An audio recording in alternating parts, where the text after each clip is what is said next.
Now, feathers can be quite complicated to paint, can't they? As long as you work in stages, it shouldn't be a problem. So I'm going to show you today how to paint overlapping feathers using our watercolours. Let's get started.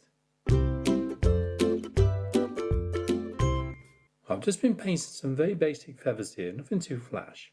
Just to give you a general idea on how I tend to paint feathers. I'll start off, first of all, using a large brush. This is large for me, size 4. I'm going to wet the feather, like that, soak it through, but then take most of that water off so it just soaks into the paper nice and evenly. Let it soak in, then go over the top of that with some lighter brown. This one is raw umber, but it's whatever colours you want to use for your feathers. This is just some general colours I've already mixed up ready, so there's no need for me to go through the colours with you, because it's all about how to put the feathers together. So I'm going to work with a light wash first of all, using a variety of colours over the top. Again, it depends on the plumage, depends on that particular species of bird.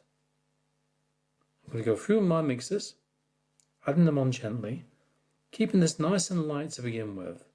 Then once you've added these colours on, need some more water in there though, then you can give it a quick dry with a hairdryer.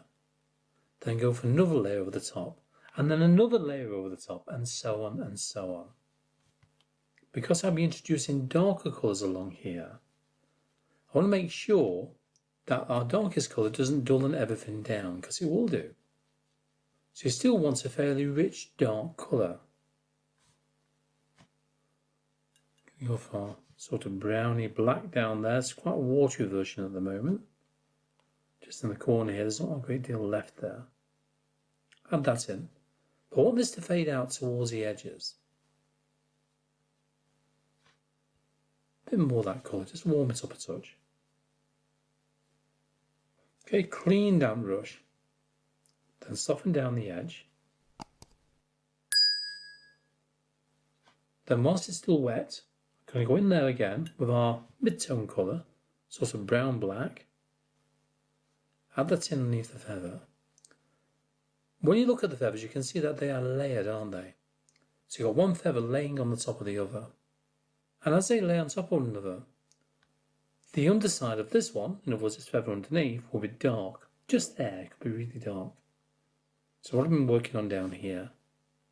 So you need to darken that down towards the top of this feather, for example. Then get slightly lighter towards the edge. So I'm gradually building this up, layer upon layer, even whilst it's still wet at the moment. But then I will give it a dry, and then put another layer over the top of that, and maybe even another layer as well. And remember, if it's starting to look dull, add some more of those rich colours over the top. Okay, let's give it a quick dry. Now for another layer over the top of that. So it's all about layers. Start off light, and then that paint will get darker and darker and darker as you go along. So our darkest mid-tone first of all, drop it in. All the way towards quite close to the edge. Before we soften that down, let's go for some black. That's a brown black. Just add an even darker colour in the back there. Remember, it's dark underneath the tip of that feather here. And if it's not rich enough, grab some richer colour and drop it over the top, just to warm it slightly more.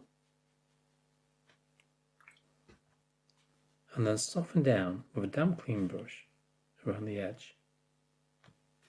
Now I need that to dry again. What I'm going to do, I'm going to switch to my size 20 brush and some kitchen roll. I'm going to wet that brush, lightly dab it on some kitchen roll. And this is where I'll work on this one. This is where we start to add some of the details. So let's pull off the centre of the feather first of all, that lovely line down the middle. Just by lifting off a little bit of paint, and then lift it with some kitchen roll, and it's that one there I've just done that. And that's created that nice line. As simple as that. I know, that's really quick, isn't it? And this is also where you can get some more colour. I've nearly run out of that one. And start to paint in some of the lines you can see within the feather. Now I'm going to over-exaggerate this because I want them to stand out. The way the lines work within a feather, that's some watercolour paper, yeah, some scrap one there, look, that'll do. Imagine that being the central part of the feather, and this is the edge. Okay, that's your edge of the feather. The lines go this way, like that, like a herringbone style, but slightly curved, all the way up. And you find leaves do the same thing, and quite a lot of things in nature do the same thing. The more you start to look around, the more you'll see that. And you go, oh yeah, Paul's right for a change. What do you mean for a change? And then pull a few lines all the way along, out and down the side of the feather, keeping it nice and fine. This just adds that extra detail within the feathers, isn't it? Now I know this section's not that bright on the photo, but it doesn't matter, we're just making our own version up. You can go over the top of it again. If you do it too much, you know very well you can just lift that paint back off. Which is what I'm going to do now. Like that. Then around the edge, all I do, I grab some watercolour white. This is white watercolour paint. It's not white gouache, it's not white acrylic or anything like that, just watercolour. But it's fairly opaque, well just about anyway. And this is one by Shinhan Pass. You find it within my materials list from the link down below. And all I do, highlight the edge first of all, pull some of the lines upwards, because then that line will taper out in towards the feather. If you want to, ghost it first of all, so you're not touching the paper, and get the feel of it. And then, very lightly, add a line along the central structure and around the edge of the feather, also considering the direction these lines go, and make them all different lengths as well. The central part of the feather, I believe, is called something like rachis or rachis. How do you pronounce it? Let me know. Once you've done that, watch that brush out a minute. All you then need to do, grab a little bit of colour. I'm going to go for this one again. So go over those little white areas in places, not every one of them though. Just to knock them back a touch. That's what I'm doing here. I can carry on up there as well. And around there. Just a few here and there. If you find these lines are too sharp or too defined, what you can then do, grab some colour, not just water, drop a little bit of colour over the top, just to blend them slightly, and do this in the direction the lines go. I can warm the feather up at the same time. And don't forget, when you're working on the feather underneath, like I'm doing on this one now, pull up a few lines. So let's get our darkest colour again. Make sure you got a nice fine tip on that brush. And pull up a few breaks within the feather above. Don't overload the brush though. I haven't got any paint on this brush at the moment. I don't want these lines to be too thick. There's a bit of that colour in there, I think. So pull a few up. So you got that darker area just inside the feather. And it just shows some broken edges, doesn't it? That's what I'm after. Then all I need to do then is lighten some of the areas around the edges of the feathers, just to brighten them back a little bit more. Because at the moment, they're a little bit too dark. I've still got these two feathers to work on in there as well, but to be honest with you, I'm going to show you how to do this bit and then that'll be it. I'll work on those later. So I'll soften it down along the edge like I'm doing now, and that will then in turn give that feather that little bit more shape. What you can do as an alternative is use more white. So I'll give you an example of that. Let's bring my white paint back in. Bit of water. Get my dried white.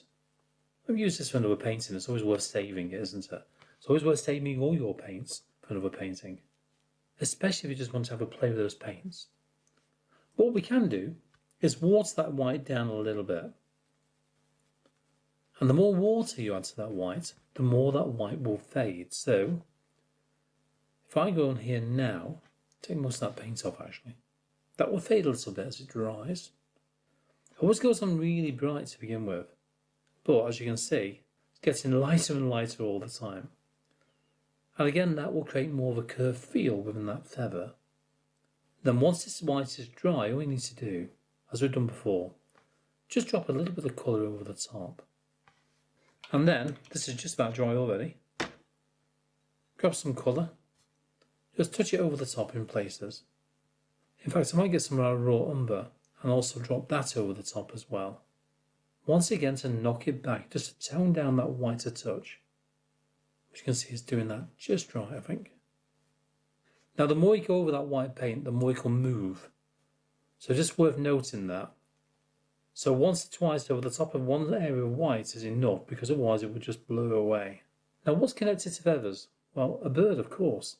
Have a look at the video to the top right hand corner of the screen, and I'll show you how to paint a robin in watercolour. And that is a completely free step-by-step, start to finish tutorial. Free! Go on, give it a go. I'll see you there.